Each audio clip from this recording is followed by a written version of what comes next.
La penya motorista Figueres va organitzar una prova del Campionat de Catalunya de motocross aquest passat diumenge 22 d'abril al circuit dels Arcs de Figueres.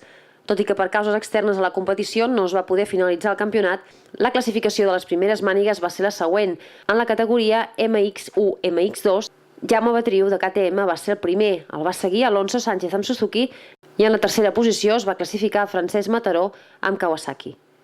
A la categoria MX Sots 18, la victòria va ser per Lluís Riera, mentre que Nil Bussot va ser segon i en tercera posició es va classificar Marc Sanz, que va ser primer en la categoria MX Sots 18 125. Pau i Eugeni Major van ser els dos primers classificats de MX Promo per davant de Borja Marquès, mentre que a MX 85 la victòria va ser per Sergi Notario, que va superar Marc Hernández i Roger Oliver primer entre els cadets.